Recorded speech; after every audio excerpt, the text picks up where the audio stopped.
ಜಿಲ್ಲಾಧಿಕಾರಿಗೆ ಎಸಿಗೆ ಹಾಕಿ ಮನವಿ ಕೊಡ್ತೀವಿ. ಹಾಕ್ಲಕ್ಕೆ ರಿಕ್ಷಾದಕ್ಕೂ ಮಾತಿರಲ್ಲ ಹಾಕ್ಲಕ್ಕ ಸಂಘದ ಪರವಾಗಿ ಮನವಿ ಕೊಡ್ತೀವಿ. ಇನ್ನು ಗ್ಯಾಸ್ ಕಂಪ್ನಿಯಿಂದ ಆಯ್ಕೆ ಮಾಡ್ತಾರೆ ಒಂಜಿ ಗ್ಯಾಸ್ ಪಂಪು ಒಂಜಿ ರೇಟ್ ಇನ್ನು ಸ್ವಲ್ಪ 22 ರೂಪಾಯಿ, ಸ್ವಲ್ಪ 120 ರೂಪಾಯಿ, ಸೌಂಡ್ 130 ರೂಪಾಯಿ, ನೆಕ್ಕು ತುಂಬ 22 ರೂಪಾಯಿ ಇತ್ತು. ಮಾತ ಪಂಪು ಒಂದೇ ರೇಟ್ ಇತ್ತು. ಇನ್ನು ಬೇತೆ ಬೇತೆ ರೇಟ್ ಮಾಡ್ಕೊಂಡು ಒಂದು ಮೇಲೆ ಇಂಚೆ ಸರಿ ಮಂತು ಕೊಡುವಂತಂದು ಯೋಚನೆ ಮೂಲಕ ಜಿಲ್ಲಾಧಿಕಾರಿ ಮನವಿ ಕೊಡ್ತಾರೆ. ಮತ್ತು ಒಮ್ಮೆ ಸ್ಪಂದನೆ ತೆಗೆದಿತ್ತು ಇಂಕ್ಲ ಇನ್ನೂ ಯೋಚನೆ ಮಾಡ್ಕೊಂಡ್ರೆ ಇನ್ನೂ ಬಗ್ಗೆ ಪ್ರತಿಭಟನೆ ಈಗ ಮನವಿ ಕೊಡ್ತೀವಿ ಇಂಕ್ಲ ಸರಿ ಮಂತು ಕೊಡ್ಬೋದು ಮೀಟಿಂಗ್ ಎತ್ತಿದ್ದು ಅಥವಾ ಅಧಿಕಾರಿಗಳ ಮೀಟಿಂಗ್ ಎತ್ತಿ ಸರಿ ಮಂತು ಕೊಡ್ತೀವಿ. ಟೋಟಲ್ ಗ್ಯಾಸರು 3 ಬಂದ್ ಮಾಡ್ತೀವಿ. ನಾವು ಇಂಚಿನ ಮಾತೆರೆಗಳ ರಿಕ್ಷಾದಾಗ್ಲಿಕ್ಕೆ ಒಂದು ಅಪಾವತಿ ಇಂಚಿನ ಒಂದು ಅಲ್ಪ ಹಾಕಲಿ ಗ್ಯಾಸನ್ನು ಜಿಂಜಾದು ಬೇತೆ ಈ ಅಂಡಿಗೆ ಜಿಂಜಾದು ಸಿಲಿಂಡರ್ ಜಿಂಜ ಕೊರ್ಪೆ ಬರ್ಬೋದು ಒಂದು ಭಾವನೆ ಉಂಟು. ಆಯ್ತು ಗೊತ್ತು ಅದರ ಬಗ್ಗೆ ಮಿತ್ರರು ಮಂತು ಕೊರ್ಪೆ ಗೊತ್ತಿಚ್ಚಿ ಮಿತ್ರ ಆಟೋಟ್ಲ ಬಂದು ತನಿಖೆ ಬಂತ ಇದು ಪನ್ ಉಂಟು ದಯವಿಟ್ಟು ಸ್ಟಾರ್ಟ್ ಮಾಡ್ತಾರೆ ಯುದ್ಧ ಸ್ಟಾರ್ಟ್ ಆಗಿ ಕೊಡ್ಲಿಕ್ಕೆ ಮುಂತದೆ ಗ್ಯಾಸ್ ಬಂದ್ ಮಾಡ್ತಾರೆ. ಬಾಕಿದ ಮಾತ್ರ ಗ್ಯಾಸ್ ತಕ್ಕಲಿ ಕೊಡ್ತೀವಿ. ಅಂಚಾರ ಹಿಡಿದು ಇಂಕ್ಲಿಗೆ ಯೋಚನೆ ಬಂದ ಇಂಕ್ಲಿಗೆ ಹೋಟೆಲ್ದು ಬಾಕಿ ರೇಟ್ ಪೂರ 10 ರೂಪಾಯಿ ಇತ್ತು ನಡಿ 25 ರೂಪಾಯಿ ಚಾಗ್ ಮಂತ ಆಗ್ತದೆ, 20 ರೂಪಾಯಿ ಇತ್ತಿನ ತಿಂಡಿಗೆ 40 ರೂಪಾಯಿ ಮಂತ ಆಗ್ತದೆ. ರಿಕ್ಷಾದಕ್ಕೆ ಒಂದು ತಿಂಗಳು ಸೈಸೊಂದು ಕುಳ್ಳದಾಯ್ತು ನಿಮಗೆ ಒಳ್ಳೆ ಬಾಯಿ ಬಿಡ್ತಿದ್ದೆ ಎಲ್ಲ ಪ್ರಾಬ್ಲಮ್ ಅಂದು ಇಂಕ್ಲಿ ಇತ್ತು ಇಂಚಿನಾದ್ರೆ ಇಂಕ್ಲಿ ಬಾಡಿಗೆ ಜಾಸ್ತಿ ಮಾಡ್ತಾರೆ ಗೊತ್ತಿಲ್ಲ. ರಿಕ್ಷಾದವ್ರ ಹತ್ರ ಮೊನ್ನೆ ಮಾಧ್ಯಮದವರು ಕೇಳ್ತಾರೆ ಗ್ಯಾಸ್ಗೆ ತೊಂದರೆ ಯಾವುದು ತೊಂದರೆ, ಯಾರೋ ತೊಂದರೆಗೆ ನಮ್ಮ ತೊಂದರೆ ಇದೆ, ನೀವು ಒಂದು ನಿಮಿಷದಲ್ಲಿ ನಮ್ಮ ಮೇಲೆ ಬೀಳ್ತೀರಿ. ಈ ತೊಂದರೆ ಯಾರ್ದಂತ ಯಾರು ಇಷ್ಟವರೆಗೆ ಏನಾದರೂ 25 ಜನ ಮಾಧ್ಯಮದವರು ಇಂಟರ್ವ್ಯೂ ಮಾಡಿ ನಾನು ನೋಡಿದೆ. ಅಲ್ಲ ಯಾರು ಕೂಡ ಅದು ಯಾರ ಪ್ರಾಬ್ಲಮ್ ಈಗ ಯಾರು ಗ್ಯಾಸ್ ಕೊಡ ಹೋಟೆಲ್ನವ್ರಿಗೆ ಗ್ಯಾಸ್ ಇದೆ. ನಮ್ಮ ಇದಕ್ಕೆ ಹಾಸ್ಟೆಲಲ್ಲಿ ಇದು ಹಾಸ್ಟೆಲಲ್ಲೆಲ್ಲ ಮಕ್ಕಳು MBBS ಇಂಜಿನಿಯರಿಂಗು ಇನ್ನೊಂದು ಸುಳ್ಯದಲ್ಲಿ ಗ್ಯಾಸ್ ಏಜೆನ್ಸಿ ಇದೆ. ಅಲ್ಲಿ KVGಯಲ್ಲಿ ಸುಮಾರು 5,000 ಮಕ್ಕಳಿದೆ. ಮಕ್ಕಳಿಗೆ ಊಟ ಇರಲಿಲ್ಲ. ಈಗ ಅಟ್ಲೀಸ್ಟ್ ಗ್ಯಾಸ್ ಬೇಡ ಮಿನಿಮಮ್ ಆದರೂ ಕೊಡಬೇಕಲ್ಲ ಅಂತ ನಾನು ಹೇಳಿ. ಈ ಗ್ಯಾಸ್ ಎಲ್ಲ ಹ್ಯಾಂಡಲ್ಡ್ ಬೈ ಸೆಂಟ್ರಲ್ ಗೌರ್ಮೆಂಟ್, ಕೇಂದ್ರ ಸರ್ಕಾರ. ನಿಮಗೆ ಗೊತ್ತಿತ್ತು ಇವತ್ತು HPCL, BPCL, IOC ಇದು 3 ಕಂಪನಿ ಕೂಡ ಹ್ಯಾಂಡಲ್ಡ್ ಬೈ ಕೇಂದ್ರ ಸರ್ಕಾರ. ನಮ್ಮದು ಈಗ ಮೊನ್ನೆ ಇಲ್ಲೆಲ್ಲ ಕೆಲವು ಪ್ರಮುಖರು ಹೇಳ್ತಾ ಇದ್ರು ಗ್ಯಾಸಿನ ಯಾವುದೇ ಕೊರತೆ ಇಲ್ಲ ಹೇಳ್ತಾ ಇದ್ರು. ನಾವು ಯಾರದನ್ನು ಫಸ್ಟ್ ಮಾಡಿದ್ವಿ, ಆಯ್ತು ಅದನ್ನು ಕೇಳಿಕೊಂಡು ಗ್ಯಾಸ್ನ ಪ್ರಶ್ನೆ ಇಲ್ಲ, ಸಪ್ಲೈ ಇಲ್ಲ ಅಂತ. ನಾವು ಅದನ್ನು ಈಗ ಮಾಡಿದರೆ ನಾವು ಇಲ್ಲಾದರೆ ಬೇರೆ ಪಕ್ಷದವರಿಗೆ ಸಿಲಿಂಡರ್ ಇಟ್ಕೊಂಡು ನಾವು ರಾಜಕೀಯ ಇದರಲ್ಲಿ ಮಾಡೋದು ಅಂತ ಅಲ್ಲ. ಮಿನಿಮಮ್ ಈಗ ನೀವು ಅದಕ್ಕೆ 20 ರೂಪಾಯಿ ಜಾಸ್ತಿ ಮಾಡೋದು ಜನ ಕೇಳ್ತಾರೆ. ನೀವು 20-50 ರೂಪಾಯಿ ಜಾಸ್ತಿ ಮಾಡಿದ್ರೆ ಜನ ನಿಮ್ಮನ್ನು ಪ್ರಶ್ನೆ ಮಾಡ್ತಾರೆ ಏನೇ ಕೊಡ್ಬಿಡಿ ಈಗ ನಾನು ಲೂಟು ಬರೋ ಗ್ಯಾಸ್ ಕೇಳ್ತಾರೆ, 5 ರೂಪಾಯಿ ಮಾಡ್ತಾರೆ. ಅದಕ್ಕೆ ನಾನು ಹೇಳುವಂಥದ್ದು ಈಗ ನಾನು AC ಅವ್ರ ಹತ್ರ ತಹಸೀಲ್ದಾರ್ ಹತ್ರ ಕರೆದು ಅದನ್ನು ಅವರನ್ನು ಇಮಿಡಿಯೇಟಿಗೆ ಕರೆದು ಅವರಿಗೆ ನೋಟಿಸ್ ಕಳಿಸಿ ಈಗ ಏನು ಅದರ ಈಗ ಪ್ರೈವೇಟ್ನವರಿಗೆ ಕಂಟ್ರೋಲ್ ನಮಗೆ ಇಲ್ಲ.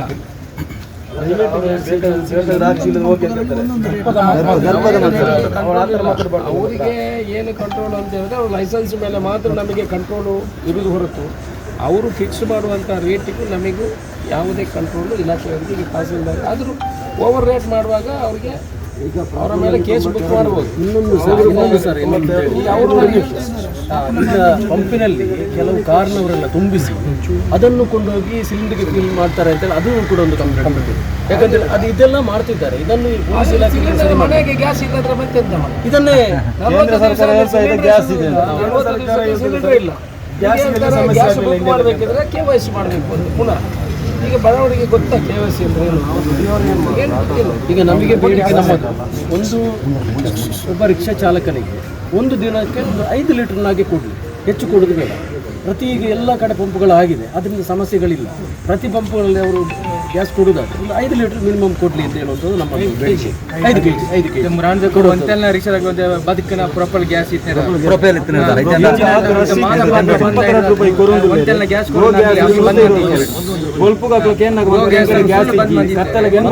ಹೇಳಿದ್ರೆ ಈಗ ಹಳೆ ರಿಕ್ಷಾಗಳಿಗೆ ಈಗ ಪೆಟ್ರೋಲ್ ಹಾಕಿ ಓಡಿಸ್ಬೋದು ಅಂತ ಕೆಲವರು ಹೇಳ್ತಾರೆ. ಪೆಟ್ರೋಲ್ ಹಳೆ ರಿಕ್ಷಾಗಳಿಗೆ ಪೆಟ್ರೋಲ್ ಹಾಕ್ಲಿಕ್ಕೆ ಆಗುದಿಲ್ಲ. ಗ್ಯಾಸ್ ಹಾಕಿದ ನಂತರ ಅದರಲ್ಲಿ ಅದ್ರ ಅಲ್ಲ ಅದು ಕಾರ್ಪೆಟ್ ಎಲ್ಲ ಹೋಗಿರ್ತದೆ, ಅದು ವಾಪಸ್ ರಿಟರ್ನ್ ಹಾಕಿದರೆ ನೀವು ಒಂದು ಲೀಟ್ರಿಗೆ ಒಂದು 6 ಕಿಲೋಮೀಟರ್ಸ್ ಓಡಲಿಕ್ಕಿಲ್ಲ. ಅಷ್ಟು ಸಾವಿರಾರು ರಿಕ್ಷಾಗಳು ಹಳೆ ರಿಕ್ಷಾಗಳೇ ಇರೋದು, ಹೊಸ ಹಾಕ್ಲಿಕ್ಕೆ ಆಗ್ತದೆ. ಅದಕ್ಕೆ ಏನಾದರೂ ನಾವು ಸಹಾಯ ಒಂದು ಮಾಡಬೇಕು ಸರ್ಕಾರದ ವತಿಯಿಂದ ಅಂತ ಹೇಳೋದು ಕೇಳುವಂಥದ್ದು. ಮತ್ತೊಂದು ಇಲ್ಲಿ ಇನ್ನೊಂದು ಸಮಸ್ಯೆ, ಅದು ದೊಡ್ಡ ಸಮಸ್ಯೆ ಅಂತ ಹೇಳಿದರೆ, ಈಗ ವಾಯುಮಾಲಿನ್ಯದ ಹೆಸರಿನಲ್ಲಿ ಈಗ ಪುತ್ತೂರು ತಾಲೂಕಿಗೆ ಮಾತ್ರ, ಪುತ್ತೂರು ಬೀಸ್ ರೋಡಿಗೆ ಇವರು ಯಾವುದು ಡೀಸೆಲ್ ಮತ್ತು ಪೆಟ್ರೋಲ್ ರಿಕ್ಷಾವನ್ನು ಕೊಡಲಿಲ್ಲ, ಬಂದ್ ಮಾಡಿದ್ರು. ಈಗ ಅವರು ಕೊಡ್ತಿದ್ರೆ ಈ ಸಮಸ್ಯೆ ಬರ್ತಿಲ್ಲ. ಈಗ ಆರಾಮವಾಗಿ ಓಡಿಕೊಂಡು ಇರ್ತಿತ್ತು, ಮೈಲೇಜ್ ಬರ್ತದೆ. ಈಗ ಗ್ಯಾಸಿನಷ್ಟೇ ಪೆಟ್ರೋಲಲ್ಲಿ ಮೈಲೇಜ್ ಉಂಟು. ಈಗಿನ ರೇಟಿಗೆ ಸರಿಯಾಗಿ ವ್ಯವಸ್ಥೆಗಳುಂಟು. ಹಾಗೆ ಅದೊಂದು ವ್ಯವಸ್ಥೆ ಮಾಡಬೇಕು ಅಂತೇಳಿ. ಮತ್ತು ನಮಗೆ ಬಾಡಿಗೆ ದರವನ್ನು ಹೆಚ್ಚಳ ಮಾಡಬೇಕು. ಈಗ 1 ತಿಂಗಳಿಗೆ ಕಳೀತು, ಈಗ ಎಲ್ಲ ಸಂಘದವರು ಮನವಿ ಕೊಟ್ಟಿದ್ದಾರೆ ಜಿಲ್ಲಾಧಿಕಾರಿ. ಈವರೆಗೆ ಒಂದು ಶಬ್ದ ಇಲ್ಲ, ಅವರು RTO ಸಭೆಯನ್ನು ಕರೀಲಿಲ್ಲ, ಏನನ್ನೂ ಮಾಡಲಿಲ್ಲ.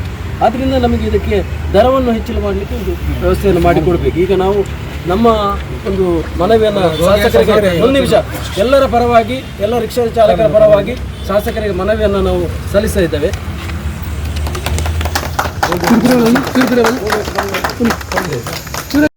ಮಾಡಿ ಈ ಏಕರೂಪದ ಒಂದು ಗ್ಯಾಸ್ನಲ್ಲಿ ದರ ಬರದಿದ್ದರೆ ನಾವು ಎಲ್ಲ ರಿಕ್ಷಾ ಚಾಲಕರ ಒಂದು ಅಭಿಪ್ರಾಯ ಏನು ಅಂತ ಹೇಳಿದರೆ, ಸ್ವಯಂ ಪ್ರೇರಿತ ನಾವು ಒಂದು ಬಂದ್ ಮಾಡ್ತೇವೆ ಅಂತ ಹೇಳುವಂಥದ್ದು. ಬುಧವಾರ ದಿವಸ ಬಂದ್ ಮಾಡ್ತೇವೆ ಅಂತ ಹೇಳಿ. ಯಾಕಂತ ಹೇಳಿದರೆ ಇನ್ನು ಬಂದ್ ಮಾಡದಿದ್ದರೆ ನಮಗೆ ಉಪಾಯ ಇಲ್ಲ, ಅಧಿಕಾರಿಗಳು ಎಚ್ಚರ ಆಗೋದಿಲ್ಲ. ಇವತ್ತು ಇಷ್ಟು ಸಂಘಟನೆಗಳು ಮನವಿ ಕೊಟ್ಟು ಕೂಡ ಒಂದೇ ಒಂದು ಸಭೆಯನ್ನು ಕರೀಲಿಲ್ಲ. ಈಗ ನಿಮಗೆ ಇದರ ಬಗ್ಗೆ ನಾವು ಕೊಟ್ಟಿದ್ದೇವೆ, ನೀವು ಏನು ಹೇಳ್ತೀರಾ ಅದರ ಮೂಲಕ ಫಸ್ಟ್ ಗ್ಯಾಸಿಗೆ ರೇಟ್ ಜಾಸ್ತಿ ಮಾಡಿ, ಮತ್ತು ಎಲ್ಲ ಪಂಪ್ ಅವರಿಗೆ ಇವ್ರ ಮುಖಾಂತರ ಮೆಸೇಜ್ ಹೋಗಿ ರೇಟ್ ಜಾಸ್ತಿ ಮಾಡಿ. ಲಾಸ್ಟ್ ಟೈಮ್ ಪ್ರೊಪೇಲ್ ಗ್ಯಾಸಲ್ಲಿ ಇರುವಾಗ ಎಲ್ಲ ಕಡೆ ನಮ್ಗೆ ಏನು ಮಾಡುವ ಆಗಿಲ್ಲ, ನಮಗೆ ಪ್ರೆಸರ್ ಆಗ್ತಾ ಇದೆ, ನೀವು ರೇಟ್ ಜಾಸ್ತಿ ಮಾಡಿ. ಆ ಥರ ಒಂದು ಲೂಟ್ ರೀತಿ ನಡೀತಾ ಉಂಟು. ಅದಕ್ಕೊಂದು ಪರ್ಯಾಯ ವ್ಯವಸ್ಥೆ ಮಾಡಿಕೊಳ್ಬೇಕು. ನಾನು ಆಗ ಈ ಗ್ಯಾಸ್ ಮೇಲೆ ನಮಗೆ ಕನ್ಸ್ಯೂಮರ್ ಗ್ಯಾಸ್ ಸಿಲಿಂಡರಲ್ಲೂ ಕೂಡ ನಮ್ಮ ಕೇಂದ್ರ ರಾಜ್ಯ ಸರ್ಕಾರಕ್ಕೆ ಅಥವಾ ನಮ್ಮ ಫುಡ್ ಆಹಾರ ಇಲಾಖೆ ಇದೆ, ಅವರಿಗೆ ಗ್ರಾಹಕರಿಗೆ ಕೊಡುವ ಗ್ಯಾಸ್ ಮೇಲೆ ಮಾತ್ರ ಸ್ವಲ್ಪ 10 ಕೇಸ್ ಬುಕ್ ಮಾಡ್ಬೋದು. ಇದಕ್ಕೆ ಲೈಸೆನ್ಸ್ ಮಾತ್ರ ನಾವು ಹಿಂದೆ ಮುಂದೆ ಮಾಡಬಹುದು. ದರ ಫಿಕ್ಸ್ ಮಾಡಲಿಕ್ಕೆ ನಮಗೆ ಇದರಲ್ಲಿ ನಮಗೆ ಸರ್ಕಾರ ಮನವಿ ಕೊಟ್ಟಿದ್ರಿ, ಅವರೆಲ್ಲ ಕರೆದು AC ಆಫೀಸಿಗೆ ಕರೆದು, ಅವ್ರು ಡೀಲರ್ಗಳನ್ನು ಕರೆದು ಇಲ್ಲ ಅವರು ಕ್ರಮ ತಗೊಳ್ಳುವಂಥ ಕೆಲಸವನ್ನು ತಹಸೀಲ್ದಾರ್ AC ಕರೀಲಿಕ್ಕೆ ಹೇಳ್ತೇವೆ. ಕರೆದು ಮೀಟಿಂಗ್ ಮಾಡಿ ಯಾವ ವ್ಯವಸ್ಥೆ ಮಾಡಬೇಕು ಅದನ್ನು ತಹಸೀಲ್ದಾರ್ ಹೆಚ್ಚಾಗಿದೆ. ಅಲ್ಲ, ನಾವೀಗ ಮಾಡಿದ್ರೆ ಜನ ಕೇಳ್ತಾರೆ. ಹೆಚ್ಚಳ ಮಾಡಿದ್ರೆ ನಮ್ಮ ಮೇಲೆ ಗಾಡಿ ಸೀಸ್ ಮಾಡ್ತಾರೆ ಸರ್. ನಮ್ಮ ಮೇಲೆ ಅಧಿಕೃತವಾಗಿ ಧೈರ್ಯದಿಂದ ತೆಗಿಬಹುದು. ಈಗ ನಾವು ತೆಗೆದ್ರೆ ನೀವು ಯಾರು ಜಾಸ್ತಿ ಮಾಡಿದ್ರೆ ನಮ್ಮ ಮೇಲೆ ಆಕ್ಷನ್ ಇರ್ತದೆ. ಕೇಂದ್ರ ಸರ್ಕಾರದ ಗಮನವನ್ನು ಕೇಂದ್ರ ಸರ್ಕಾರ ಆಗುವುದನ್ನು ನಾನು ಮಾಡ್ತೇವೆ. ನಾವು ಅವತ್ತು ಹೇಳ್ತಾ ಇರೋದಿಲ್ಲ, ಕೇಂದ್ರ ಸರ್ಕಾರದ ಕೈಯಲ್ಲಿ ಪಂಪಿನವರು ಮಾತ್ರ ಜಾಸ್ತಿ ಮಾಡಿದ್ದಾರೆ. 28 ರೂಪಾಯಿ ಡಿಫರೆನ್ಸ್ ಉಂಟು ಮತ್ತೆ ಇವರಿಗೆ. ಇವರ ಮೇಲೆ ಏನಾದರೂ ಆಕ್ಷನ್ ಬೇಕು. ಪುತ್ತೂರಲ್ಲಿ 4 ಪಂಪ್ ಇದ್ರೆ 4 ಥರ ರೇಟ್, ಒಂದೊಂದು ಪಂಪಲ್ಲಿ ಒಂದೊಂದು ಥರ ರೇಟ್. ಇಲ್ಲಿ ಗೋ ಗ್ಯಾಸ್ 120, ಟೌನೂರಲ್ಲಿ 130.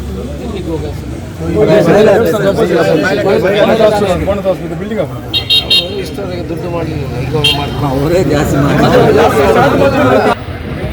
ನಮಸ್ತೆ. ಈಗ ಆಟೋ LPG ಬಗ್ಗೆ RPG ಒಂದು 150 ಜನ ಆಟೋ ಡ್ರೈವರ್ಸ್ ಬಂದಿದ್ದಾರೆ. ಅವರಲ್ಲಿ ದೇವಸ್ಥಾನ ಇದರ ಕಡೆ ಗ್ಯಾಸ್ LPG ಪೆಟ್ರೋಲ್ ಗ್ಯಾಸ್ ಗೋ ಗ್ಯಾಸ್. ಸೊ ಅವರು ಆನಂತರ ಅಲ್ಲಿ ಪೊಲೀಸ್ನವರು ಅವರು ಇಲ್ಲಿ ಕರ್ಕೊಂಡು ಬಂದು ಇರ್ತದೆ.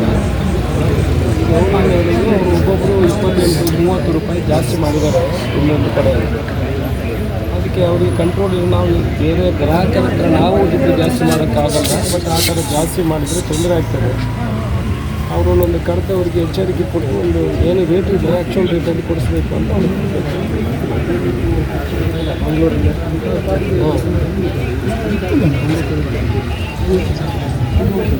ಹಾಂ,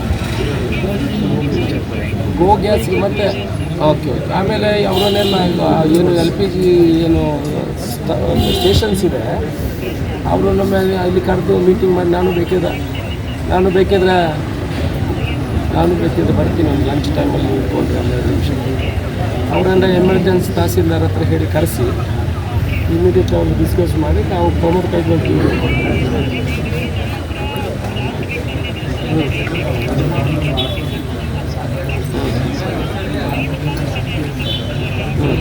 ಹೌದು.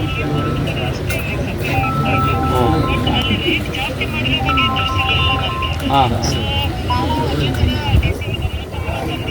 ಹಾಂ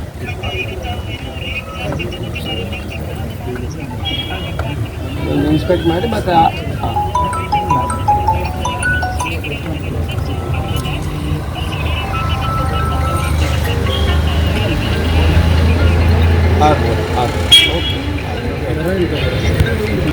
ಅಲ್ಲಿ ಏನಾದರೂ ಕರೆದು ಮತ್ತೆ ಅವರನ್ನೆಲ್ಲ ಪೆಟ್ರೋಲ್ ಗ್ಯಾಸ್ ಸ್ಟೇಷನ್ ಕರೀಲಿಕ್ಕೆ ಇವತ್ತು ಮೀಟಿಂಗ್ ಮಾಡಿ ನೀವು ಮತ್ತೆ ಮೊನ್ನೆ ಗ್ಯಾಸ್ ರೇಟ್ ಬಗ್ಗೆ ಏನು ಕೊಡಲಿಲ್ಲ ಅಂತ ಅವರಿಗೆ ನಿಮ್ಮ ರೇಟು ಜಾಸ್ತಿ ಮಾಡಬೇಕು ಅಂತ ಕೇಳಿದ್ದಾರೆ. ಅದನ್ನು ನನ್ನ ಗಮನಕ್ಕೆ ತಂದಿದ್ದೇನೆ. ಅದು ಡಿ ಸಿಗೆ ಕಳಿಸಿದೆ. ಈಗ ರೇಟ್ ಜಾಸ್ತಿ ಬಗ್ಗೆ ಇವತ್ತು ಮೀಟಿಂಗ್ ಕರೀತಾರೆ. ಮೀಟಿಂಗ್ ಕರೆದು ಕಳಿಸಿದ್ದಾರೆ. ಈಗ ಎ ಸಿ ಅವ್ರ ಹತ್ರ ಮಾತಾಡಿದರೆ ಆ LPG ಸ್ಟೇಷನ್ಸ್ ಏನು ಪೆಟ್ರೋಲ್ ಪಂಪ್ ಗ್ಯಾಸ್ ಸ್ಟೇಷನ್ ಇದೆ ಅಲ್ವಾ, ಅಲ್ಲೆಲ್ಲ ಸಿಕ್ಕಾಪಟ್ಟೆ ಚಾರ್ಜ್ ಮಾಡ್ತಾ ಇದ್ದಾರೆ. ಈಗ ಅವರು ಎ ಸಿ ಅವರು ಅಲ್ಲಿ ಸ್ಟೇಷನ್ ಎದುರುಗಡೆ ಇರುವಂಥಷ್ಟು LPG ಗೋ ಗ್ಯಾಸ್ಗೆ ಹೋಗ್ತೇನೆ ಅಂತ ಹೇಳಿದ್ದಾರೆ. ಮತ್ತು ಒಂದು ಮೀಟಿಂಗ್ ಕರೆದು ಇವತ್ತು ಅವರಿಗೆ ಯಾವ ರೀತಿ ಒಂದೇ ಥರ ರೇಟ್ ಫಿಕ್ಸ್ ಮಾಡಬೇಕು, ಆ ಥರ ಏಕಾಏಕಿ ಜಾಸ್ತಿ ಮಾಡಬಾರ್ದು ಅಂತ ಅವ್ರಿಗೊಂದು ಎಮರ್ಜೆನ್ಸಿ ಮೀಟಿಂಗ್ ಕರೆದು ಒಂದು ಇದು ತಗೊಂಡು ಅವರಿಗೆ ಇವ್ರು ಎ ಸಿ ಅವ್ರ ಹತ್ರ ಹೇಳಿದರು ಕೂಡಲೇ. ಹಾಂ, ಇವತ್ತು ಈಗ ನನ್ನ ಕಚೇರಿಗೆ ಒಂದು 150 ಜನ ಆಟೋ ರಿಕ್ಷಾದವರು ಬಂದಿದ್ದಾರೆ. ನಾನು ಅವರಿಗೆ ಸಮಾಧಾನ ಮಾಡಿ ಕಳಿಸ್ತೀನಿ. ಪುನಃ ಅದಕ್ಕೆ ಏನು ಮೆಷರ್ಸ್ ತಗೋಬೇಕಾ ನಮ್ಮ ಕಡೆಯಿಂದ ಅದನ್ನು ತಗೊಳ್ಳುವಂಥ ಕೆಲಸ.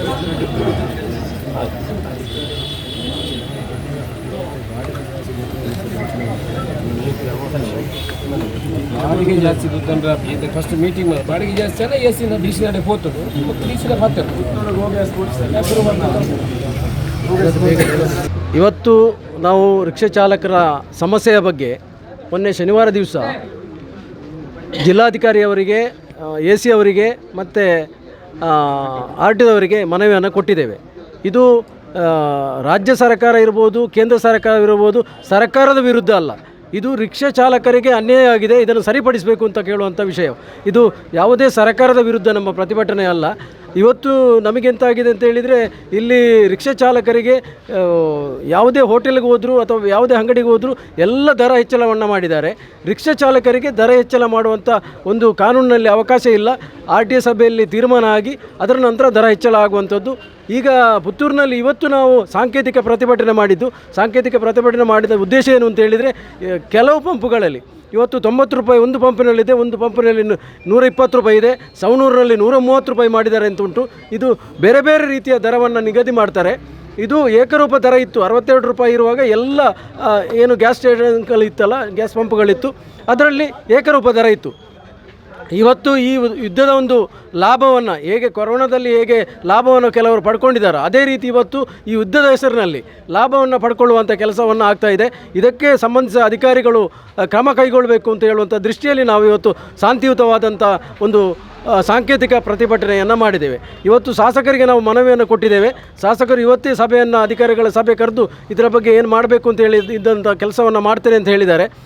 ಒಂದು ವೇಳೆ ನಮಗೆ ನ್ಯಾಯಯುತವಾದಂಥ ಬೇಡಿಕೆ ನಮ್ಮ ಈಡೇರದಿದ್ದರೆ ನಾವು ಬುಧವಾರ ದಿವಸ ಬಂದ್ ಕರೆಗೆ ಏನು ರಿಕ್ಷಾ ಚಾಲಕರು ಎಲ್ಲರೂ ಸ್ವಯಂ ಪ್ರೇರಿತ ಬಂದು ನಾವು ಕರೆ ಕೊಡೋದಲ್ಲ, ರಿಕ್ಷಾ ಚಾಲಕರು ಎಲ್ಲ ನಾವು ಸೇರಿದಂಥ ರಿಕ್ಷಾ ಚಾಲಕರ ಅಭಿಪ್ರಾಯದಂತೆ ನಾವು ಬಂದ್ ಮಾಡ್ತೇವೆ ಅಂತ ಹೇಳುವಂಥವರ ಅಭಿಪ್ರಾಯ ಇದೆ. ಅದರ ಅಭಿಪ್ರಾಯದಂತೆ ನಾವು ಎಲ್ಲರೂ ನಾಡ್ದು ಬುಧವಾರ ದಿವಸ ಬಂದ್ ಮಾಡ್ತೇವೆ ಅಂತ ಕರೆ ಕೊಟ್ಟಿದ್ದೆವು. ಆದರೆ ಇವತ್ತು ಶಾಸಕರು ನಾವು ಅದು ಸರಿ ಮಾಡಿ ಕೊಡ್ತೇನೆ ಅಂತ ಹೇಳಿದ್ದಾರೆ. ಆದ್ದರಿಂದ ನಾವು ಅದನ್ನು ಮುಂದೂಡ್ತೇವೆ. ಈಗ ಬುಧವಾರ ದಿವಸ ಬಂದ್ ಕರೆ ಕೊಟ್ಟದನ್ನು ನಾವು ಮುಂದೂಡ್ತೇವೆ. ಮತ್ತು ಯಾವಾಗ ಅಂತೇಳಿ, ಈಗ ನಮಗೆ ಈ ಗ್ಯಾಸಿನ ದರವನ್ನು ಎಲ್ಲ ಪಂಪ್ಗಳು ಒಂದೇ ರೀತಿ ಬರದಿದ್ದರೆ, ಯಾವ ಪಂಪಲ್ಲಿ ಹೆಚ್ಚು ಕಮ್ಮಿ ಆದರೂ ಇವತ್ತು ರಿಕ್ಷಾ ಚಾಲಕರು ಅದರ ಮುಂದೆ ಧರಣಿ ಮಾಡಲಿಕ್ಕೆ ರೆಡಿ ಇದ್ದೇವೆ ಅಂತ ಹೇಳುವಂಥ ಪರಿಸ್ಥಿತಿಯನ್ನು ಇವತ್ತು ನಿರ್ಮಾಣ ಆಗಿದೆ. ಇಲ್ಲಿ ಬಿಡುವುದಿಲ್ಲ ಅಂತ ಹೇಳುವಂಥದ್ದು. ಯಾಕೆಂತ ಹೇಳಿದರೆ ನ್ಯಾಯ ಎಲ್ಲರಿಗೆ ಒಂದೇ ರೀತಿ, ಆದ್ದರಿಂದ ನಮಗೂ ಕೂಡ ನ್ಯಾಯ ಬೇಕು. ಮತ್ತು ಎಲ್ಲ ರಿಕ್ಷಾ ಚಾಲಕರು ಇವತ್ತು ಏನಾಗಿದೆ ಅಂತ 60 ರೂಪಾಯಿ ಇದ್ದಂಥ ಇವತ್ತು LPG ಗ್ಯಾಸು ಇವತ್ತು 120 ರೂಪಾಯಿ ಆಗಿದೆ. ಇವತ್ತು ಬಾಡಿಗೆ ಜಾಸ್ತಿ ಮಾಡುವಂಥ ಪರಿಸ್ಥಿತಿ ಇಲ್ಲ. ರಿಕ್ಷಾ ಚಾಲಕರು ಕಾನೂನುಬದ್ಧವಾಗಿ ಜಾಸ್ತಿ ಮಾಡುವಂಥ ಪರಿಸ್ಥಿತಿ ಇಲ್ಲ. ಆದ್ದರಿಂದ ನಮಗೆ ಇವತ್ತೇ ತೀರ್ಮಾನ ಮಾಡಿ ಏನು AC ಅವರು ತೀರ್ಮಾನ ಮಾಡ್ತಾರೆ, ನಮಗೆ ದರ ಹೆಚ್ಚಳ ಮಾಡಬೇಕು ಮತ್ತು ಏಕರೂಪ ದರ ಏನು LPG ಪಂಪ್ಗಳಿದೆ ಅದು ಏಕರೂಪ ದರ ಬರಬೇಕು ಅಂತ ಹೇಳುವಂಥ ನಮ್ಮ ಬೇಡಿಕೆ. ಗ್ಯಾಸ್ ಸಪ್ಲೈ ಆಗದಿದ್ದರೆ ಅದು ಮತ್ತಿನ ಪ್ರಶ್ನೆ ಬರ್ತದೆ. ಈಗ ಅದು ಸರ್ಕಾರದ, ಅದು ಈಗ ರಾಜ್ಯ ಸರ್ಕಾರ ಅಥವಾ ಕೇಂದ್ರ ಸರ್ಕಾರ ಮಾಡಬೇಕಂತ ಅದರ ಬಗ್ಗೆ ನಮಗೆ ಗೊತ್ತಿಲ್ಲ. ಯಾಕಂತೇಳಿ ಎಲ್ಲಿಂದ ಈಗ ರಾಜ್ಯ ಸರ್ಕಾರ ಎಷ್ಟು ಅದನ್ನು ಸಪ್ಲೈ ಮಾಡಲಿಕ್ಕೆ ಸಾಧ್ಯ ಇದೆಯೋ ಅಷ್ಟು ಸಪ್ಲೈ ರಾಜ್ಯ ಸರ್ಕಾರ ಮಾಡಲೇಬೇಕು. ಅವರು ಅದು ಯಾಕಂತ ಹೇಳಿದರೆ ಅವರು ಕೊಡಲೇಬೇಕು. ರಾಜ್ಯ ಸರ್ಕಾರ ಈಗ ಕೇಂದ್ರ ಸರ್ಕಾರದ ಆಡಳಿತ ಇದ್ದರೂ ಕೂಡ ನಾವಿಲ್ಲಿ ರಾಜ್ಯದಲ್ಲಿ ಇರುವವರು, ರಾಜ್ಯದ ಜನರ ಸಮಸ್ಯೆಯನ್ನು ರಾಜ್ಯ ಸರ್ಕಾರ ಮಾಡಬೇಕು. ಈಗ MP ಅವರಿಗೆ ಕೂಡ ನಾವು ಮನವಿಯನ್ನು ಸಲ್ಲಿಸಿದ್ದೇವೆ, ಮನವಿ ಕೊಟ್ಟಿದ್ದೇವೆ, ಪೋಸ್ಟ್ ಮೂಲಕ MP ಅವರಿಗೆ ಮನವಿಯನ್ನು ಸಲ್ಲಿಸಿದ್ದೇವೆ ನಾವು. ಅದರಿಂದ ಲೋಕಸಭಾ ಸದಸ್ಯರು ಕೂಡ ಜವಾಬ್ದಾರಿ ಇದೆ. ಅವರು ಕೂಡ ಇದರಲ್ಲಿ ಸೇರಿಕೊಂಡು ಇದು ಇಡೀ ಜಿಲ್ಲೆಯ ಸಮಸ್ಯೆ, ಇಲ್ಲಿ ಪುತ್ತೂರಿನ ಸಮಸ್ಯೆ ಅಲ್ಲ, ಪುತ್ತೂರು ರಿಕ್ಷಾ ಚಾಲಕರ ಸಮಸ್ಯೆ ಅಲ್ಲ, ಸಂಪೂರ್ಣ ದಕ್ಷಿಣ ಕನ್ನಡ ಜಿಲ್ಲೆಯ ಎಲ್ಲ ರಿಕ್ಷಾ ಚಾಲಕರು ಇದರ ಬಗ್ಗೆ ಧ್ವನಿಯನ್ನು ಎತ್ತಬೇಕು ಅಂತೇಳಿ ಈ ಮಾಧ್ಯಮದ ಮೂಲಕ ನಿಮ್ಮಲ್ಲಿ ವಿನಂತಿಯನ್ನು ಮಾಡ್ತೇನೆ. ಟ್ಯಾಕ್ಸ್ ಕಮ್ಮಿ ಮಾಡಲಿಕ್ಕೆ ಕೇಂದ್ರ ಸರ್ಕಾರ ಒಂದು ದರದಲ್ಲಿ ಕೊಡ್ತಾರೆ, ಆದರೆ ಆ ದರವನ್ನು ಇವರು ಪರಿಷ್ಕರಣೆ ಮಾಡಿ ಅದಕ್ಕೆ ಟ್ಯಾಕ್ಸ್ ಕಮ್ಮಿ ಮಾಡೋದಾ ಜಾಸ್ತಿ ಮಾಡೋದಾ ಅದು ಕೂಡ ರಾಜ್ಯ ಸರ್ಕಾರಕ್ಕೆ ಅಲ್ಲ, ಅಧಿಕಾರ ಇಲ್ಲ ಅಂತ ಹೇಳಿದರೆ ಕೇಂದ್ರ ಸರ್ಕಾರಕ್ಕೆ ಫುಲ್ಲು ಸಪೋರ್ಟ್ ಇದಿರೋದು ಕೇಂದ್ರ ಸರ್ಕಾರಕ್ಕೆ. ಆದರೆ ರಾಜ್ಯ ಸರ್ಕಾರ ಸಮೇತ ಅದರಲ್ಲಿ ಪಾಲು ಇರ್ತದಲ್ಲ ಸರ್, ಈಗ ಅದರಲ್ಲೂ ಕೂಡ ಸ್ವಲ್ಪ ಕಮ್ಮಿ ಮಾಡಬೇಕು. ಅದನ್ನೇ ತಿಳಿಸಿದೆ, ಅದು ಕೂಡ ಮನವಿಯಲ್ಲಿ ಕೊಟ್ಟಿದ್ದೇವೆ. ಯಾಕಂತ ಹೇಳಿದರೆ ನಮಗೆ ಈಗ ದರವನ್ನು ಕಡಿಮೆ ಮಾಡಲಿಕ್ಕೆ ರಾಜ್ಯ ಸರ್ಕಾರದ ಏನು ಅದಕ್ಕೆ ತೆರಿಗೆ ಇದೆ ಅದನ್ನು ಕಡಿಮೆ ಮಾಡಿ ನಮಗೆ ಬಾಡಿಗೆ ದರವನ್ನು ಹೆಚ್ಚು ಮಾಡಬೇಕು ಅಂತ ನಾವು ಕೇಳಲಿಲ್ಲ. ಯಾಕೆ ಕೇಳಲಿಲ್ಲ ಅಂತ ಹೇಳಿದರೆ ಮುಂದಿನ 62 ರೂಪಾಯಿಗೆ ನಮಗೆ ಗ್ಯಾಸನ್ನು ಕೊಟ್ಟರೆ ನಮಗೆ ಬಾಡಿಗೆ ದರ ಹೆಚ್ಚಳ ಮಾಡಬೇಕು ಅಂತ ನಾವು ಕೇಳುವುದಿಲ್ಲ. ಈಗ ಅವರು ಸಾಧ್ಯ ಇರುವಂಥ ಎಲ್ಲ ಕೆಲಸವನ್ನು ರಾಜ್ಯ ಸರ್ಕಾರಕ್ಕೂ ಕೂಡ ಜವಾಬ್ದಾರಿ ಇದೆ, ಕೇಂದ್ರ ಸರ್ಕಾರಕ್ಕೂ ಜವಾಬ್ದಾರಿ ಇದೆ, ಅದನ್ನು ಅವರು ಮಾಡಬೇಕು ಅಂತ ಹೇಳುವಂಥ ನಮ್ಮ ಒತ್ತಾಯ. ಹೈಯೆಸ್ಟ್ ಟ್ಯಾಕ್ಸ್ ವೈಸ್ ನಮ್ಮ ಕರ್ನಾಟಕ ಹೈಯೆಸ್ಟ್ ಟ್ಯಾಕ್ಸ್ ವೈಸ್ ಕೊಡೋದು ಕೇಂದ್ರ ಸರ್ಕಾರಕ್ಕೆ ನಮ್ಮ ರಾಜ್ಯ ಸರ್ಕಾರ, ನಮ್ಮ ಕರ್ನಾಟಕದವರು. ಆದರೂ ಕೂಡ ಇಲ್ಲಿ ರಿಕ್ಷಾ ಚಾಲಕರ ಸಮಸ್ಯೆಯನ್ನು ಕೇಳಲಿಕ್ಕೆ ಯಾವುದೇ ಜನಪ್ರತಿನಿಧಿಗಳು ಮಾತಾಡೋದಿಲ್ಲ. ಅವರಿಗೆ ನಮ್ಮ ರಿಕ್ಷಾ ಚಾಲಕರ ಸಂಕಷ್ಟಕ್ಕೆ ಅವರು ಭಾಗಿಯಾಗೋದಿಲ್ಲ.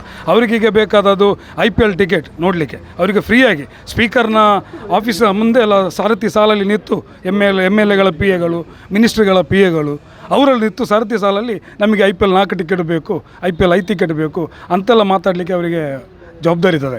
ವಿಧಾನಸೌಧದಲ್ಲಿ ಒಂದೇ ಒಂದು ಆಡಳಿತ ಪಕ್ಷ ಆಗಿರ್ಬೋದು, ವಿರೋಧ ಪಕ್ಷ ಆಗಿರ್ಬೋದು, ಒಂದು ರಿಕ್ಷಾ ಚಾಲಕರ ಬಗ್ಗೆ ಯಾರಾದರೆ ಮಾತಾಡಲಿಕ್ಕೆ ಇಷ್ಟವರೆಗೆ ಯಾರು ಮಾತಾಡಿದಾರ? ಕೊರೋನಾ ಟೈಮಲ್ಲಿ ಆಗಿರ್ಬೋದು, ಅಲ್ಲ ಈಗ ಗ್ಯಾಸಿನ ಅಭಾವದ ಇದರ ವಿಚಾರದಲ್ಲಿ ಆಗಿರ್ಬೋದು, ಯಾರಾದರೂ ಮಾತಾಡಿದಾರ? ಯಾರು ರಿಕ್ಷಾ ಚಾಲಕರ ಬಗ್ಗೆ ಮಾತಾಡೋದಿಲ್ಲ. ನಾವೇ ಇದನ್ನು ಏನು ಸಂಕಷ್ಟ ಬಂದಿದೆ ಅದನ್ನು ಎದುರಿಸುವ ಶಕ್ತಿ ನಾವೇ, ಎಲ್ಲ ರಿಕ್ಷಾ ಚಾಲಕರೇ. ಈಗ ನೋಡ್ತೀರಿ ಕರ್ನಾಟಕ ರಾಜ್ಯದಲ್ಲಿ ನೋಡ್ತೀರಲ್ಲ ನೀವೀಗ ಎಷ್ಟು ರಿಕ್ಷಾ ಚಾಲಕರಿಗೆ ಬ್ಯಾಂಗ್ಳೂರಿನ ಲೈನ್ ಕ್ಯೂ ನಿಲ್ತಾ ಇದ್ದಾರೆ. ಕೆಲವು ರಿಕ್ಷಾ ಚಾಲಕರಿಗೆ ಸಂಕಷ್ಟದಲ್ಲಿ ಸೂಸೈಡ್ ಆತ್ಮಹತ್ಯೆ ಮಾಡುವಂಥ ಪರಿಸ್ಥಿತಿ ನಿರ್ಮಾಣ ಆಗಿದೆ. ಯಾಕಂತೇಳಿದರೆ ಸರ್ಕಾರ ಒಂದು ಘೋಷಣೆ ಮಾಡಬೇಕು. ಯಾಕಂದ್ರೆ ತಿಂಗಳಿಗೆ ಒಂದು 15 ಸಾವಿರ ಆದರೂ ನಮಗೆ ರಿಕ್ಷಾ ಚಾಲಕರ ಅವರು ಸಹಾಯ ಮಾಡುವಂಥ ವ್ಯವಸ್ಥೆಯನ್ನು ಮಾಡಬೇಕು ಅಂತ ಮಾನ್ಯ ಶಾಸಕರಿಗೆ, ನಮ್ಮ ಪುತ್ತೂರಿನ ಖ್ಯಾತಿಯಾದ ಮಾನ್ಯ ಅಶೋಕ್ ಕುಮಾರ್ ರೈ ಅವರಿಗೆ, ಹಾಗೆ ರೀತಿ ನಮ್ಮ ರಾಜ್ಯದ ಮುಖ್ಯಮಂತ್ರಿಗಳಿಗೆ ಹಾಗೂ ಉಪಮುಖ್ಯಮಂತ್ರಿಗಳಿಗೆ ನಾವು ಎಲ್ಲ ರಿಕ್ಷಾ ಚಾಲಕರ ಪರವಾಗಿ ನಾನು ಅವರಿಗೆ ಮನವಿಯನ್ನು ಮಾಡ್ತೇನೆ. ಈಗ ನಾವೀಗ ನೋಡಿ ನಮಗೆ ಶಾಸಕರಿಗೆ ಭರವಸೆ ಕೊಟ್ಟಿದ್ದಾರೆ. ಯಾಕಂದರೆ ಶಾಸಕರು ಇಷ್ಟುವರೆಗೆ ಒಳ್ಳೆ ಕೆಲಸ ಮಾಡೋರು, ಅವರು ಪುತ್ತೂರಿನ ಒಂದು ಅಭಿವೃದ್ಧಿಯ ಆಲೋಚನೆ ಇಡುವಂಥ ಒಂದು ಮಾನ್ಯ ಶಾಸಕರು ಅಶೋಕ್ ಕುಮಾರ್ ರೈ ಅವರು. ಅದೇ ರೀತಿ ರಿಕ್ಷಾ ಚಾಲಕರಿಗೆ ನಿಮಗೆ ನಾವು ಸ್ಪಂದನೆ ಕೊಡ್ತೇವೆ ಅಂತೇಳಿ ಅವರು ನಮಗೆ ಭರವಸೆ ಕೊಟ್ಟಿದ್ದಾರೆ. ಈಗ ನಾವು ನಾಡ್ದು ಬುಧವಾರ ದಿವಸ ನಾವು ಬಂದ್ ಮಾಡಬೇಕಂತೇಳಿ ನಾವು ಇದ್ದೆವು, ಎಲ್ಲ ಸೇರಿ ನಾವು ಸಂಯುಕ್ತ ಹೋರಾಟ ಸಮಿತಿಯ ಎಲ್ಲ ಪದಾಧಿಕಾರಿಗಳು ರಿಕ್ಷಾ ಚಾಲಕರು ಸೇರಿ. ಆದರೂ ಈಗ ಶಾಸಕರು ಭರವಸೆ ಕೊಟ್ಟ ನಂತರ ನಾವು ಇದನ್ನೊಂದು 4 ದಿವಸ, 1 ವಾರ ಮುಂದೂಡ್ತೇವೆ. ಇದು ಪರಿಹಾರ ನಮಗೆ ಆಗಲಿಲ್ಲ, ಇದಕ್ಕೆ ಸರ್ಕಾರ ಸೂಕ್ತವಾಗಿ ಸ್ಪಂದನೆ ಕೊಡದಿದ್ದರೆ ನಾವು ಬರುವ ಸೋಮವಾರ ದಿವಸ ಬೆಳಿಗ್ಗೆಯಿಂದ ಸಂಜೆವರೆಗೆ ನಾವು ಆಟೋ ರಿಕ್ಷಾನು ಬಂದ್ ಮಾಡ್ತೇವೆ ನಿರ್ದಿಷ್ಟವಾಗಿ. ನಾವು ಯಾರಿಗೆ ಕೂಡ ಕಾನೂನು ವಿರುದ್ಧವಾಗಿ ನಾವು ಬಂದ್ ಮಾಡಲಿಕ್ಕೆ ನಾವು ಹೇಳೋದಿಲ್ಲ. ನಾವು ರಿಕ್ಷಾ ಚಾಲಕರ ಹತ್ರ ಮಾತ್ರ ಬೇರೆ ಗಾಡಿಗೆ ಹಾನಿ ಮಾಡೋದು, ಬೇರೆ ಬೇರೆ ರೀತಿಯ ತೊಂದರೆಗಳನ್ನು ಮಾಡೋದು, ಅದಕ್ಕೆಲ್ಲ ನಮ್ಮ ಕೈಯಲ್ಲಿ ಆಸ್ಪದ ಇಲ್ಲ. ನಾವು ಏನಿದ್ದರೂ ಸಾಂಕೇತಿಕವಾದಿ, ನಮಗೆ ನಮ್ಮ ಮನವಿ ಕೊಟ್ಟದಕ್ಕೆ ನಮಗೆ ಸ್ಪಂದನೆ ಸಿಗಬೇಕು. ನಮ್ಮ ರಿಕ್ಷಾ ಚಾಲಕರಿಗೆ ತೊಂದರೆ ಆದಕ್ಕೆ ಸರ್ಕಾರ ಅದಕ್ಕೆ ಒಂದು ಸ್ಪಂದಿಸಬೇಕಂತೇಳಿ ನಾನು ಸರ್ಕಾರ ಹತ್ರ ಮನವಿ ಮಾಡ್ತೇನೆ. ಯುದ್ಧದ ಸಮಯದಲ್ಲಿ ನಮಗೆ ಮೊದಲ ಹೊಡೆತ ಸರ್ಕಾರ ಮಾಡಿರುವ ಬಸ್ ಫ್ರೀ. ಮೊದಲು ಈ ನಮ್ಮ ಸಮಸ್ಯೆ ಬಗೆಹರಿಯುವ ತನಕ ಬಸ್ ಫ್ರೀ ನಿಲ್ಲಿಸಬೇಕು. ಒಂದನೇದು ಎಲ್ಲರೂ ಹೇಳ್ತಾರೆ ನೀವು ಜಾಸ್ತಿ ಮಾಡಿದರೆ ನಾವು ಬಸ್ ಹೋಗ್ತೇವೆ, ನಾವು EMI ಕಟ್ಟದಾಗದೆ ರಿಕ್ಷಾವನ್ನು ಮಾರಿ ಇರಬೇಕಾದ ಪರಿಸ್ಥಿತಿ ಬಂದಿದೆ. ಈಗ ಶಾಸಕರಿಗೆ ಮನವಿ ಕೊಟ್ಟಿದ್ದೇವೆ, ಈಗ ಸಂಜೆ ಒಳಗೆ ಮೀಟಿಂಗ್ ಕರೆದು ಏನಂತ ಹೇಳ್ತೇನೆ, 1 ವಾರ ಕಾಲಾವಕಾಶ ಇದೆ ನಮ್ಮದು. ಬುಧವಾರದನ್ನು ಬರುವ ಸೋಮವಾರ ನಾವು ರಿಕ್ಷಾ ಯಾರೂ ಇಳಿಸುವುದಿಲ್ಲ, ರೋಡಿಗೆ ಇಳಿಸದೆ ನಮ್ಮ ಬಂದನ್ನು ನಾವು ಆಚರಿಸ್ತೇವೆ. ಪುತ್ತೂರಿನಲ್ಲಿ ಆಟೋ LPG ಸರಿಯಾಗಿ ಸಿಗ್ತಾ ಇಲ್ಲ.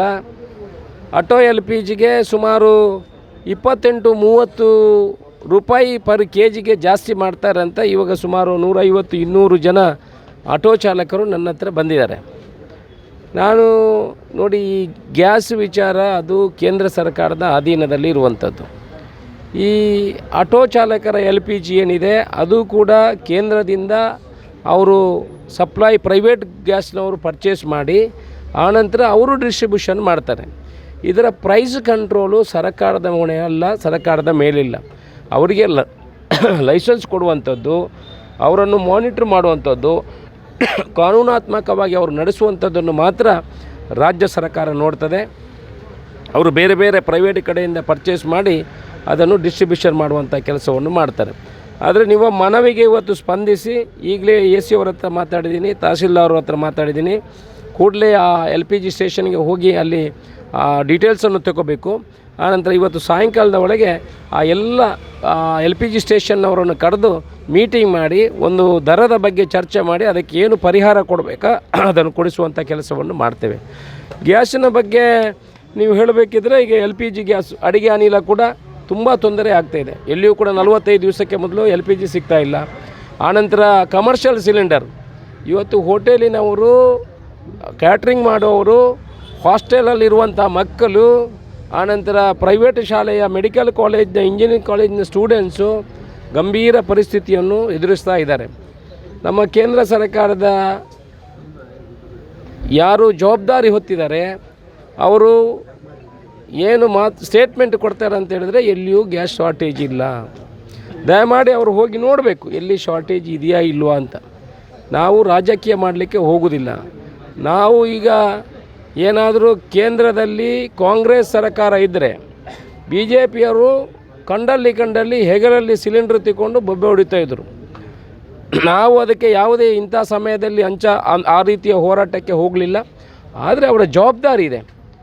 ಒಂದು ದಿವಸಕ್ಕೆ ಬೇರೆ ದೇಶಗಳಲ್ಲಿ ಯುದ್ಧ ಆದರೆ 2 ದಿವಸದಲ್ಲೇ ಗ್ಯಾಸ್ ಶಾರ್ಟೇಜ್ ಆಗ್ತದೆ ಅಂತ ಹೇಳಿದರೆ ನಾಳೆನೂ ಭಾರತ ದೇಶ ಯುದ್ಧವನ್ನು ಎದುರಿಸಬೇಕಾದ ಪರಿಸ್ಥಿತಿ ಬಂದರೆ ನಮ್ಮ ಪರಿಸ್ಥಿತಿ ಹೇಗೆ ಆಗ್ಬೋದು? ಇದು ಕ್ವಶನ್. ನಾವು ಅಷ್ಟು ಜೋರಿದ್ದೇವೆ, ಅಷ್ಟು ಸ್ಟ್ರಾಂಗ್ ಇದ್ದೇವೆ, ನಾವು ಬೇರೆಲ್ಲ ಇದ್ದೇವೆ ಅಂತೇಳಿ ಇವರು ಹೇಳ್ತಾರಲ್ಲ. ನಾನು ರಾಜ್ಯಕ್ಕೆ ಮಾತಾಡೋದಿಲ್ಲ. ಭಾರತ ಬಲಿಷ್ಠವಾಗಿದೆ ಅಂತ ಹೇಳ್ತಾರಲ್ಲ, ಅಲ್ಲಿ ಯುದ್ಧ ಆಗಿದ್ದಿರಲಿ, ಇಲ್ಲಿ ಗ್ಯಾಸ್ ಬರ ಇಲ್ಲಿ ಹಾಗಾದರೆ ನಮ್ಮ ಹತ್ರ ತರುವಂಥ ಶಕ್ತಿ ಇಲ್ವ? ನಾವು ಅರೇಂಜ್ಮೆಂಟ್ ಮಾಡಬೇಕು. ಅದಕ್ಕೆ ಬೇಕಾಗುವಂಥದ್ದು ಮೆಡಿಸಿನ್ ಇಲ್ಲದೆ ಮೆಡಿಸಿನ್ ತರಬೇಕು, ಗ್ಯಾಸ್ ಇಲ್ಲದ್ರೆ ಗ್ಯಾಸ್ ತರಬೇಕು. ಈಗ ನಾವು ಡಾಮರ್ ವಿಟಮಿನ್ ರೋಡ್ ಮಾಡಲಿಕ್ಕೆ ಡಾಮರ್ ಇಲ್ಲ, ಎಲ್ಲಿಯೂ ಕೂಡ ಡಬಲ್ ರೇಟ್ ಆಗಿದೆ. ಇದನ್ನೆಲ್ಲ ವ್ಯವಸ್ಥೆ ಮಾಡುವಂಥ ಕೆಲಸಗಳು ನಾವು ಬಲಿಷ್ಠವಾಗಿದೆ ಅಂತ ದುಡ್ಡು ಕೊಟ್ಟಬೇಕು, ತರಬೇಕು. ಅದು ಕೆಲಸ ಅಲ್ವಾ, ನಮ್ಮದು ಜವಾಬ್ದಾರಿ ಅಲ್ವಾ?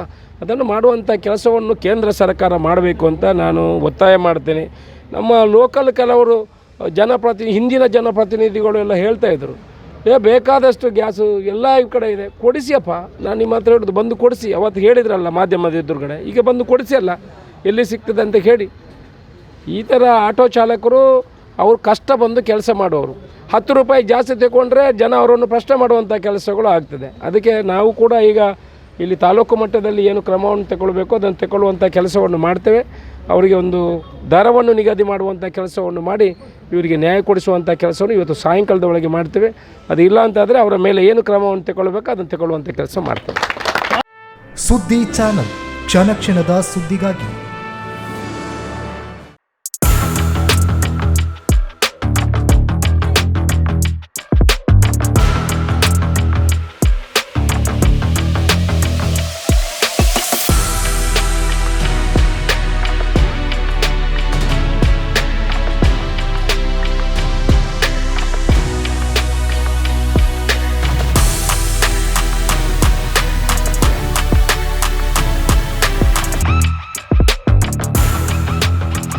ನವರತ್ನ ಎಲೆಕ್ಟ್ರಿಕಲ್ ಅಂಡ್ ಪ್ಲಂಬಿಂಗ್ 25 ವರ್ಷಗಳಿಂದ ನಂಬಿಕೆ, ಗುಣಮಟ್ಟದೊಂದಿಗೆ ವಿಶ್ವಾಸಾರ್ಹ ಸೇವೆ.